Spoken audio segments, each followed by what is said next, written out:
This movie is PG-13. Fuck PG-13. I've heard a lot of people say that this movie is like a dumb, fun, buddy cop movie like from the 90s that has Venom in it. I don't agree with that at all. I feel like Hobbs and Shaw or the Sonic movie fits that bill more. Those movies were a little ridiculous and silly at some points, but I still thought they were fun rides. I cannot say the same thing about this movie. It was not very fun to revisit. I feel like this movie definitely would have been more satisfying if he was ripping bad guys in half. There were two instances in this movie where the character says, "Oh my god, Venom, you just bit that guy's head off." And I remember sitting in the theater and I said out loud, "Thanks for telling us, not showing us, movie." Somebody behind me heard it and laughed.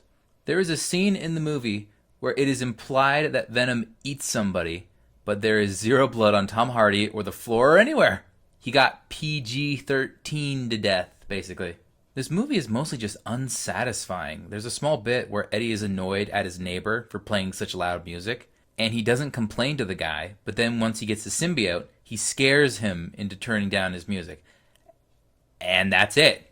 Why is that all that happens? At least in Catwoman, Wait a minute, am I defending Catwoman? Holy shit. At least in Catwoman, she kicks the guy a little bit and then destroys his sound system. That's a little more satisfying. I also never would have thought in a million years they would have made a movie about Venom that didn't have Spider-Man in it, because that's kind of an important piece of the character's origin. Joker proved that you can make a good movie about just the villain that's detached from their corresponding hero. Joker is a fantastic movie. This movie had more potential than this. I thought it was going to be like the anime Parasite. That anime is cool, but here's the thing. The anime is rated R. And both that anime and this movie have a lot of similarities. They follow normal people who get possessed by murderous parasites and have to fight off other murderous parasites who want to kill them. I really thought Eddie and Venom were going to have that type of relationship. Usually their relationship is about how much they hate Spider-Man, but this movie doesn't have any Spider-Man in it. So what's their relationship in this movie? It's about how they're both losers? That's what the fans wanted.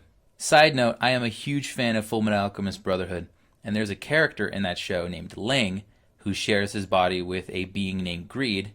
Greed grants Ling power, much like how Venom gives Eddie power. The best part about watching Ling and Greed is enjoying their dynamic, how it changes over time. I keep referencing anime, but the thing about those shows is that they're shows. They have more time to develop their characters. With Eddie and Venom, it's either I don't know anything about them or I'm being told about them instead of being shown. The pacing and the setup of this movie annoys me because I feel like there were easy ways to fix them. In the movie, the bad guys get their hands on the symbiotes, and one of them gets away. It then spends 6 months making its way back to the bad guy's company and then infects the bad guy. I don't remember his name. I don't care. Here's where the problem lies. The bad guy's company is where the symbiote was going in the first place.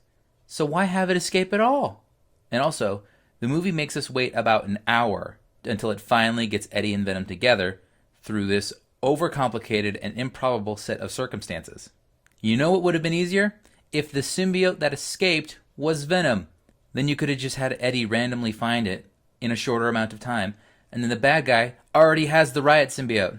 It would have saved so much time and just makes more sense from a screenwriting perspective. There's also this chase scene in the middle of the movie, and it sucks. Eddie's on a motorcycle, and the bad guy has these fucking drones. Drones that apparently don't have guns because he keeps trying to kamikaze them into Eddie, which doesn't make any sense either because he wants Eddie alive. But even when blowing him up doesn't work, he has his goons hit him with a car. How did you know that wasn't going to kill him? Later, he fights this SWAT team, and he tears through them pretty easily. And the scene is fine. I actually kind of like that scene. I really like the shot where he crushes the smoke grenade in his hand and shows his tongue. I like how the smoke is filling the area. They go a little movie monster when Venom starts yanking people into the smoke. It was pretty cool. Also, the special effects in this movie are wonky. I mean, most of them are fine. I think Venom looks fine. But I hate how most of the action scenes are shot at night. Venom is black, so that makes him a little difficult to see. Also, there's this scene where the bad guy's goons are taking Eddie into the middle of the forest to kill him, and there's this ugly filter or some kind of weird effect they're doing on the forest. What time is this supposed to be? I'm pretty sure it's supposed to be nighttime, but it's the brightest nighttime I've ever seen. It's so ugly. It's got this bluish color to it, and I hate it. Tom Hardy's performance is kind of fun to watch. he does this ridiculous accent. It sounds like it's supposed to be a New York accent, but it also sounds like someone's squeezing his junk really hard. It's cranked up to 1,000. I thought it was really annoying, and I kept saying to myself, that's not what normal people sound like. I feel like I should say something positive. The best parts of this movie are the interactions between Eddie and Venom, like the part where those guys come into his apartment and Eddie wants to put his hands up, but Venom is making him put his hands down because he doesn't want to look bad. What alien parasite cares about his self-image? Also, there's this dumb line where they're about to fight Riot, and Venom and Eddie are talking about Riot, and Venom says, oh, he's got shit you've never seen.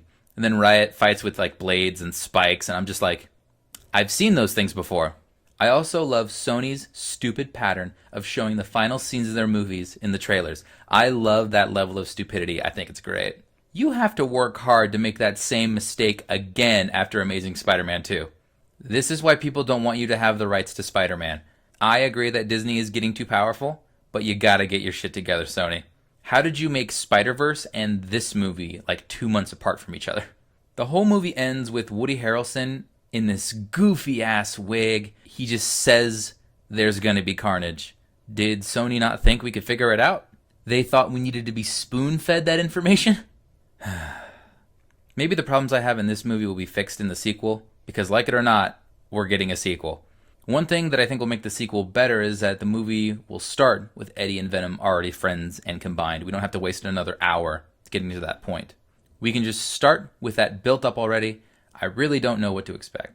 Ultimately, this movie was pretty bad in my opinion. It had its fun moments, but I can conclusively say that I am not a fan of this movie.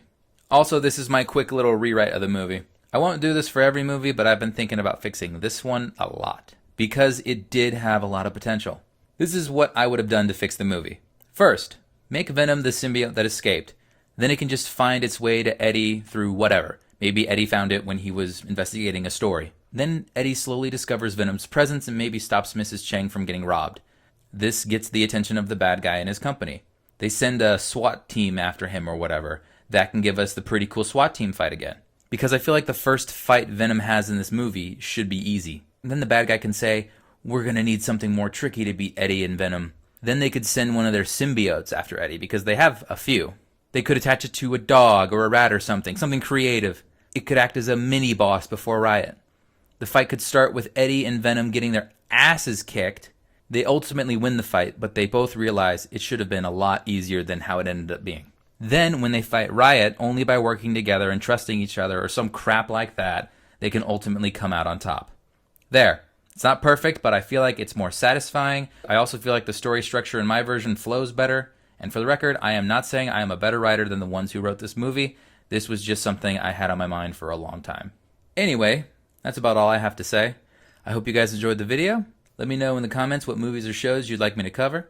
My goal is to cover as much as I can, but remember, I can't cover things I haven't seen. I'll also hold off on doing the MCU until this channel gains some momentum. And finally, in my next project, I'll be covering the Spider-Verse movie. Hope you guys enjoyed the video. Thanks for watching.